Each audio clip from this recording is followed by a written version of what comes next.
I think the worst part about being betrayed by a narcissist is when you realize that you have been betrayed. So it is betrayal that does the most hurt, does the most damage, at least in my experience.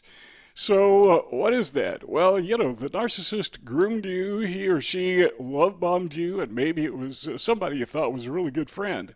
Thought you had some synergy with this person, thought that you had chemistry with them. Maybe it was a romance, whatever. But then you found out, no, they're just using me so they can abuse me, so they can boost their ego. And that, by the way, is called supply. All right. So that's what it's all about, right? The narcissist boosting their ego. They pulled a fast one on you, and that tells them and their twisted way of thinking not that they are bad people, but that they are smart people because they trick someone. Well, anyone could do that, but they're not bright enough to figure that out. They don't realize that it's just something that is unethical, that is immoral. So, number one is this, that typically narcissists, and there are exceptions to this, but typically, oftentimes, a narcissist can't get supply from other sources. Supply, again, being anything that boosts the narcissist ego. Or we could say it's anything that builds self-esteem. So they can't get self-esteem from conventional sources like having a good job or maybe having a good family. Just having their act together, being able to think clearly, being good with finances. Sometimes they just feel awkward about themselves in general. So they don't have a source of self-esteem. And some people, not all people, but some people in that condition, still they crave that ego boosting, and they find a source somewhere else. They find supply somewhere else. And that's where they abuse people. That's where they abuse you. So that gives them a sense of self-esteem. That gives them a sense of being somebody, of being better than you. Okay, you got a good job, you got a decent car, you've got a decent family. Maybe you do, maybe you don't, but still, the narcissist thinks you of somebody who is better than them, so they got to put you down so they feel better than you, so they abuse you.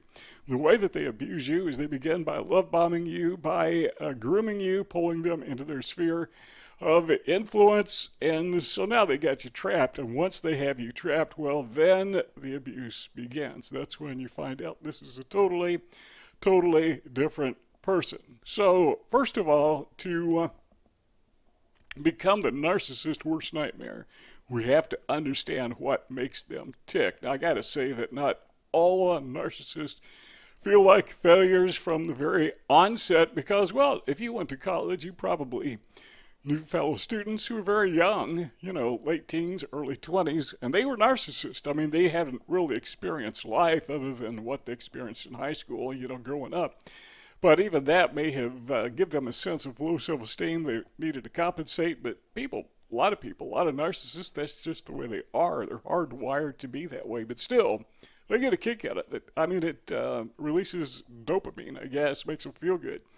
Well, the second thing they do, of course, is they look for that alternate source of supply, and that is where the abuse comes in, as we mentioned earlier. So they are abusing you so they can feel good. They make you feel bad so that they can feel good. They are taking supply from you, self-esteem from you, and applying it to themselves. What a twisted, demented way of thinking. But a lot of people do this. You know that because you've encountered them. You've had to deal with these people. So what do we have to do to become the narcissist's worst nightmare?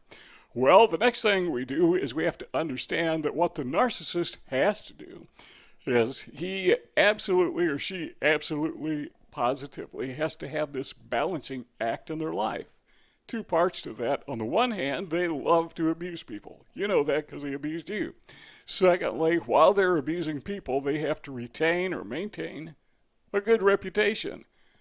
Now that's hard to do. You're abusing people, you're abusive, you're a jerk, and by the same time, you make people love you.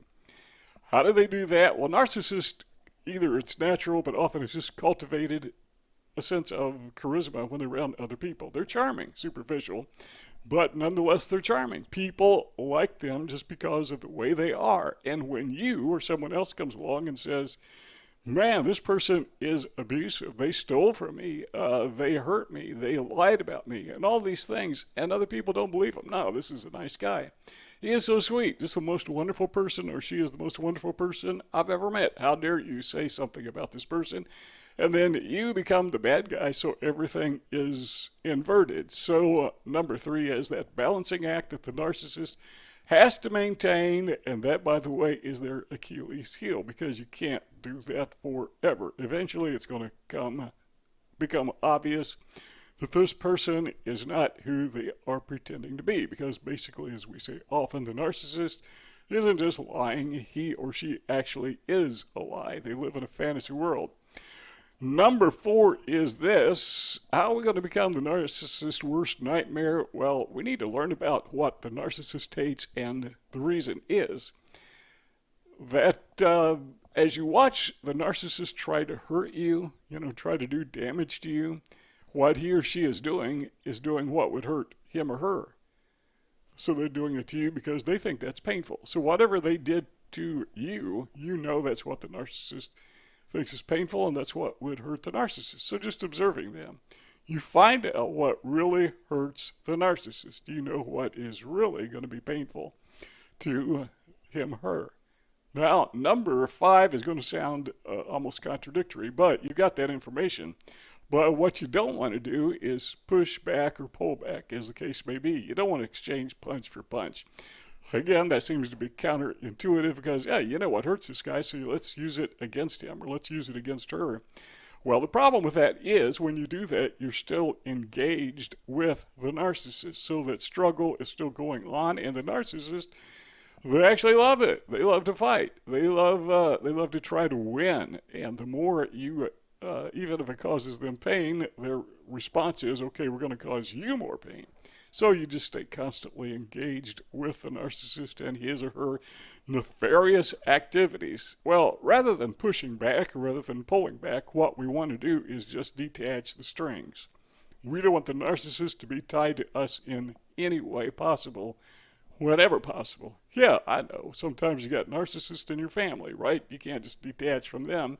You're related to them. Sometimes you got a job. You can't just detach yourself from the narcissist at a job. I mean, you can quit.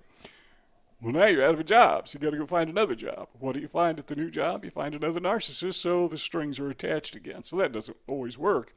But we got to emphasize when possible and wherever possible, detach those strings. Whatever the narcissist is using to control you, that's what you want to get rid of. Think of that as a string. You are a puppet on the string. You are the puppet. The narcissist is the puppeteer. I use that analogy a lot because it's very fitting.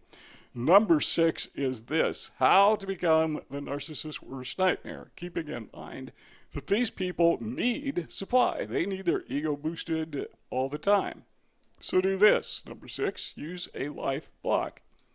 Now, by that, I mean, how to block someone on social media, right? Facebook, whatever social media you use.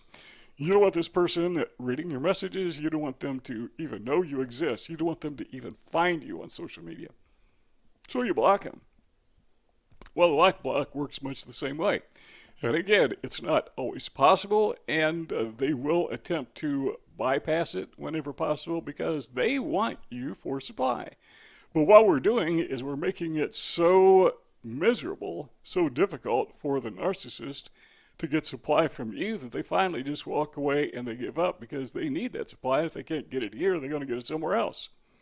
The stream is dried up. There's no more fish here. So they're going to go elsewhere to some place where they can catch the fish, metaphorically speaking. So, they're going to try to bypass that when you block them. There's no way they can reach you. You've blocked them on all social media. You won't answer the telephone. You may even want to change your phone. That's kind of a phone number. That's kind of extreme, but they still try to get around that. For example, if you have a family member who is a narcissist who is trying to get supply from you, what they will often do is they will contact someone that you are, mutually okay with. So maybe it's another relative. So they will contact the other relative. They will build a good relationship with them, and that's one of the things they do the best because they're charismatic. These are people that other people like. And that gives them a huge advantage. So they will contact this other person, and just casually they may ask, well, how are you doing? In my case, well, how's Ken doing? How's his health doing? Oh, how's he been recently? What they're doing is trying to make that contact. Then what happens is not only does the narcissist get information from you, data he is getting to you by way of this intermediary. So this person, this whoever it happens to be, comes to you and say, "Hey, I was talking to so and so, whatever the name of your narcissist is, and okay, the contact's been made." That gives the narcissist supply because he or she knows that they're getting to you when you're trying to block them. So they will still try to bypass that, but nonetheless, you need to put the block in. You need to make it so frustrating. You need to become the narcissist's worst nightmare, and the worst nightmare for a narcissist is a dried up stream, someone that you can't get supply out of, someone that just won't boost your ego one way or the other. That's, well, the one thing they hate more than anything else. You know, they hate the truth, they hate reality, but they hate people that they can't manipulate. They hate it. So what do? Well, ultimately, they're just going to give up and go somewhere else, which is what you want them to do. And that, my friends, is the narcissist's worst nightmare. See those two rectangles on the screen? All right, let's keep talking. If you want to, just click one of those two rectangles and the conversation goes on. If not, thanks for stopping by, and see you all next time.